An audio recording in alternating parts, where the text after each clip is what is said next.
Welcome to Azure Radio Show. I'm Shumail Gilani, aka Chef Gilani. I'm so honored that I'm joined by Waleed today on another episode of Data Science Jumpstart. So here you go, Waleed. Thanks, Shamal. Hello, everybody. My name is Waleed Afzal. I'm a U.S. Cloud Solutions Architect here to talk about Azure Files. Wonderful. So as you remember, we do these Jumpstart episodes in a little bit scenario style. So let me build the scenario here. The scenario that we are covering here today is about a data scientist who has actually gone through the process of creating the different data science virtual machines. He has been doing all the data science either on his own laptop or desktop, or he has been using Azure platform services. It really doesn't matter. The main requirement which is in front of this data scientist is that he is playing with lots of data, and data need storage place. And in order for that data storage, the main requirement is that this data scientist need an SMB 3.0 mountable file shares. These are SMB 3.0 file shares, which we always know they are very easily mappable with the slash UNC style mapping. But the idea is that SMB 3.0 protocol file shares are available, and I don't need to worry about the space too much, because then I heard that Azure can provide 100 terabytes space of the file shares. So if we can very quickly create these Azure file shares, I will be actually the most happiest data scientist on this planet, and actually because I am an Azure data scientist. So in order to become this happy data scientist, I would let Waleed run this scenario. So over to Waleed. All right, so fantastic. What I'll do here is I'm just going to do a quick overview of our service here. The piece that we're trying to solve for is file storage, right? So we have a service called Azure Files, and that allows you to, once Yeah. this pops up, Yeah. Okay.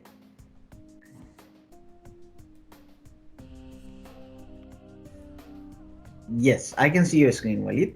all right, good. Yeah, so let's talk about Azure Files. So Azure Files is a cloud-native service. It's a platform offering, which means that you don't have to manage any file servers, right? So you're not spooling your own Windows servers or Linux servers to actually hand out SMB access. So we really want this to be a lift and shift style operation. In our case, Shmal's really just building a standard machine that needs file access. So we got to give them access to the SMB protocol. We do support down level access for SMB 2.1. However, watch out though, because SMB 2.1 does not support secure transport. And that may be a requirement, especially if you're working with any sort of secure workloads that need to have that coverage. Also note that the Azure Files accounts that we create, those are actually accessible by both Windows, Linux, and also Mac OS clients, and they can be accessed from both Azure or on-premise. It doesn't have to be just within your Azure specific region. So I touched earlier on security, so encryption at rest, and since we're connecting over SMB 3.0, we'll have secure communication over SMB 3. And then the final piece, which we're not going to get too deep into today, but know that you can actually synchronize your Azure Files account that exists in, let's say, your Azure region to your on-prem file server should you choose. So this is a good option, right? If you have a local, let's say, data scientist who need access to that machine, or sorry, to access to that file server, but you don't want to have them go across the entire network to get it. So you can synchronize to your on-prem file servers using Azure File Sync. So briefly, let's get started with this. I'm going to switch on over to my Azure portal. What we'll do is we'll create a brand new Azure Storage account. So I will go in here, I'll click Add, just quickly walking through the process here. So we'll click on the Add button. So this is going to be a brand new storage account. We'll make sure to throw in our specific resource group. I've got one already created. We'll call it Azure Research-RG.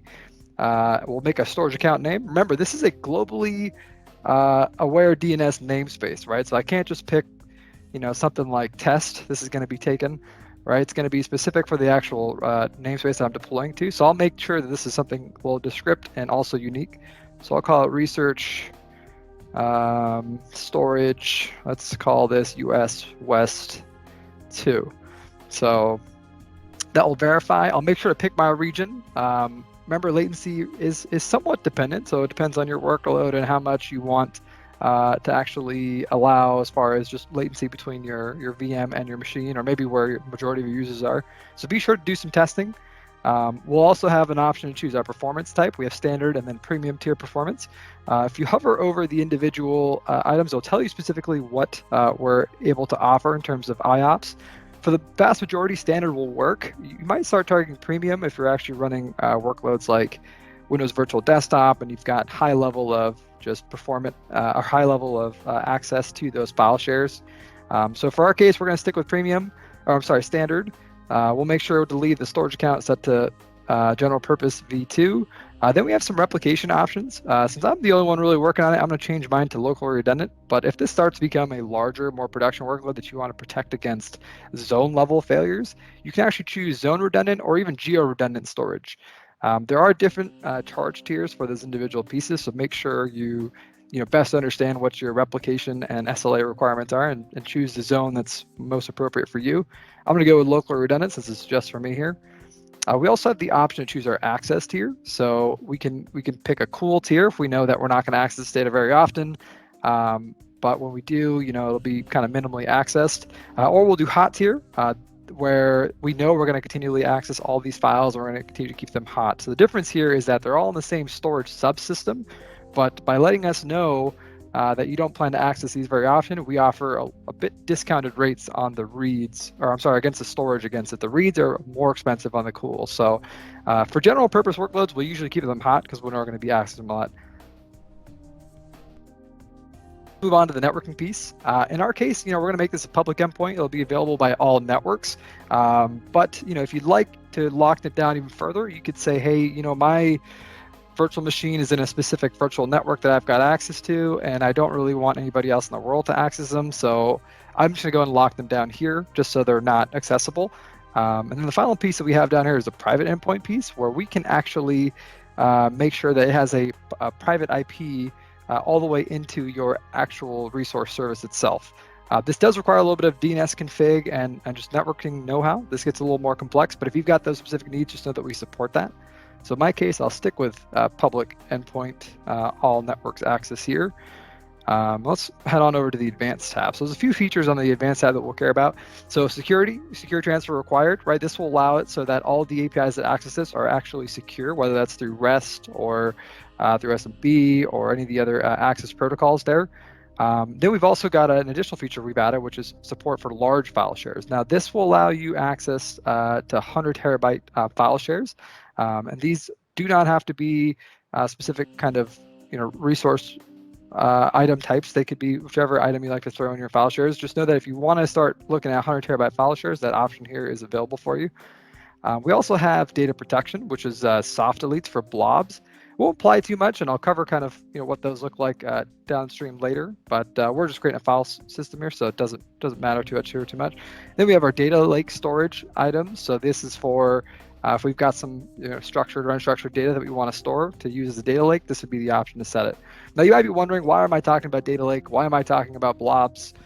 This is not what we wanted to create. We wanted to create simple file servers. Well, in this case, we're creating a storage account, and Azure Storage accounts will actually have both blob files, also tables and queues. So in this screen, I just wanted to show the various options that were available, just in case you were curious on what that looks like. So the final screen before we submit this is just to tag this. If you've got specific governance or compliance policies to make sure everyone follows along, make sure you tag it appropriately per your policy. And the final thing we'll do is we'll submit that review and create, which will actually submit this to Azure Resource Manager and create our storage account for us. Now, instead of having everybody wait, I went ahead and actually did this and made our resource already available. So it's live, it's up and running. I'm going to quickly take you back over to it. So here is my storage account that I created. It's already been baked. You'll notice that it's up and running, and we talked earlier that it's got blob, file shares, tables, and queues. So in our case, we're looking at file shares. I actually went ahead and created a brand new share there already. I called it my share, but let's just show what the share creation process looks like. As you can see, it's fairly straightforward. We'll just say this is another share, and I will get that created. So very straightforward. I got a new share created. I'm going to go to my first one, which was my share. I've actually threw a couple of files in there already. You could tell I've got their type that they are and then the size that's available to them. So they're all up and running. This is just simple, top level file that I've got in my file share. And then now you may be wondering, hey, how do I access this, right? Like I've already got it created and clearly someone's already put some files in here. What can I do to connect to this? So what you'll do is you'll select this connect button in the upper left here. And you've got our connectivity options. So remember the slide I showed you earlier? We could actually connect through Windows, Linux, or Mac. And what we've done is we've done some of the work for you. We've actually built out the actual commands you can run to mount these in your VM of choice. So we're trying to make this as easy as possible, right? We don't really want people to have to write out their own commands and figure out what they are and try to put them into their machines. In this case, this is entirely built out and actually ready to be, copy and pasted into your virtual machine. So I will switch over to my virtual machine here. See if I can pull that up. And actually, before I do that, I want to show. No, actually, we'll go to the virtual machine here. So here I am. I'm logged into my machine. I went ahead and ran those commands. So what we'll do is we'll just do a quick clear. You'll notice that I'm inside this machine. I went ahead and copy and pasted our command that Azure provided me into my virtual machine. What that did is it actually created a local folder and then mounted it directly to this SMB mount point that it specifies here. And once I do a ls, I should be able to see exactly the files that I have that were in that folder. Right, so there you have it, Shamail. I've got you essentially a bottomless pit of file storage for your data science virtual machine. What do you think? Wonderful. I think that's great. But here is what I'm thinking, because this is a file storage coming out of the file share.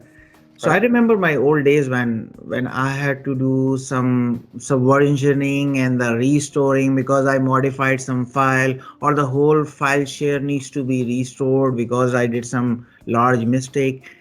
Do we have something built in these Azure file shares similar? You're right. Mistakes happen, right? People make mistakes. Automation makes mistakes. Things happen all the time. So actually, inside of Azure Files, we have the ability to also do snapshots. Mm-hmm. So I am looking at my file share. If I look at the individual share and I head on over to the Operations tab on the left side here, I have the ability to actually add these snapshots, right? And I can create them essentially on a whim, and that'll allow me to create additional snapshots.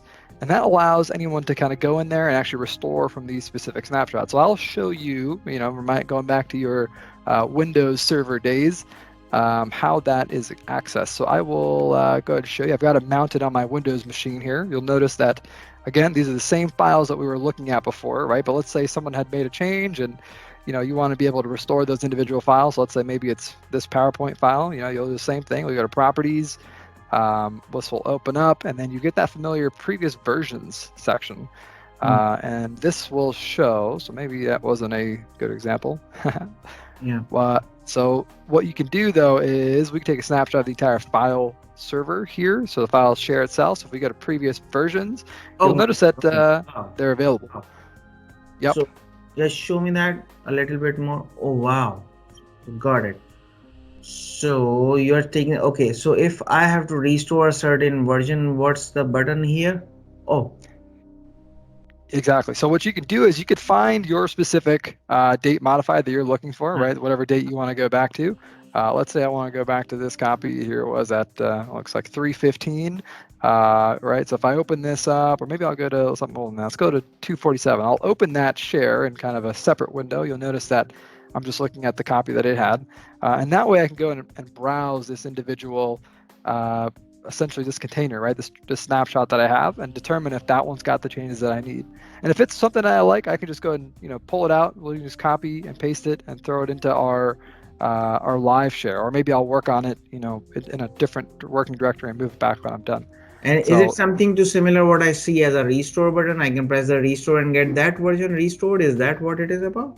That's right. Yeah. So if you're certain that you're okay with what you have there, you can actually go ahead to the restore page. Okay. And this will restore, let's see if this comes up. Mm-hmm. So this will restore that version of this container, overriding what you already have there. So if you're certain that's what you want, you've verified it, it all looks good, you get this little message here saying, hey, it's going to replace the current version of that folder and you can't go back. And if Mm-hmm. that's cool with you, you hit that restore button and you're in business. This is amazing because I feel that in this process, I'm not talking or taking any help from any middle management person that please restore it for me. I have done a mistake. This is all done by me and managed by me, right?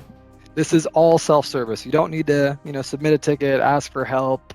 You have the ability to, decide when to restore, when to get access to this. So it really enables you to move at speed without slowing down and kind of waiting for someone else to restore a file for you there. So that really enables agility. Okay, perfect. In your slide, I saw the authentication, and then you were mapping it using this. There is a key I saw. It's a single key, but my problem is I want to have certain users authenticating with their own organization credentials plus some folder level permissions. I want to assign user one a folder one and user two the folder two within this share. Where is that authentication or authorization part? Can I still do it, or this is the only single key that I can use or something? Yeah, so you're absolutely correct. When we created this and we mounted these shares, you'll notice that inside of these keys, or inside of the actual share itself, it actually gave us, if we look at this, it'll actually show us the individual keys that are associated Hmm. for this. So you'll see that the password's embedded. You can see where it says Yeah, I sudo can see. bash echo Yeah, password. So yeah. everyone's going to have that password. And that could be difficult, right? You may want to enforce some other permissions and access to this individual share. So Hmm. recently, we've come out with a new service. It's currently in preview. What this allows is you can actually domain join your storage account Hmm. and give yourself essentially NTFS level permissions on those containers. So what you can do is to double check that section. It's actually enabled through a PowerShell command. If you want to search on that on our docs, we could throw that link up here in our presentation. But what that allows you to do is essentially make it so that this file server itself has the ability to be Azure AD joined, which allows you to have NTFS permission access to it. So if we go into the configuration section of our server or of our storage account, and we browse down to the Active Directory section, there's this area here. If you click this link where it says how to domain join a storage account, that will take you to our guide, and essentially it's a set of PowerShell scripts that allow you to allow identity-based access support for SMB file shares and Azure Files. And that way, if you want to have it centralized and NTFS controlled with individual permissions there, you can now enforce that. Wonderful, wonderful. I think that solves my problem, right? Another thing which is little clicking in my mind is you showed me the snapshot is pretty manual process. Is there a regular nightly backup, monthly, weekly backup that I can set up for file share instead of me forgetting the snapshotting? Is there a frequency that I can set auto backup or something? Yeah, that's a very good question. So yes, I did go into that account, that individual file share, and I hit that manual backup there, right? Which is essentially the push of a button. Mm. But you have the ability using Azure Backup to actually schedule nightly snapshots. So if you decide that there's some certain policy that you want this thing to back up on a nightly basis, and you want your retention policy to be such that it's kept for X amount of time. Using our Azure Backup product, you can actually go in and automate that and control that through your retention policies and how long you want to keep it, and actually report back on that as well. This is wonderful. Wonderful. Thank you very much, Walid. I would say big thanks for this because I think a lot of data scientists I meet there largely the storage comes by some middle management, and that storage is very either limited, very much controlled, very much prone to back and forth email based communication that I want this, I want that. Looks like in all this process I've not seen any place where I'm interacting with the people more. I'm doing pretty a self service to any of my requirements, right? That's right. Yeah, you are absolutely able to move at your own pace, whether that's fast or slow. You pick. You've got the tools at your disposal, and that allows you to get started quickly. Thanks a lot, Warid. I would say, I mean, this was pretty unimaginable a few years back, few months back. I think this is a wonderful service. Thanks for joining. I would say big thanks again. Thanks, everybody. Have a good one. Perfect. So I think you enjoyed another great quick jumpstart episode on this data science series. Again, the only great way to keep connected with us is subscribe to the channel, press the bell icon so that you can get the notifications. The idea is, as these episodes are coming up very quickly, as you can see, we want you to be connected with this series, because the speed that we are delivering the episodes with is much better. Whenever you have a possible time, connect with us, connect with our channel, and watch at your own location with your own time premise. So please subscribe to the channel and get notified by the bell icon. Thanks for joining again.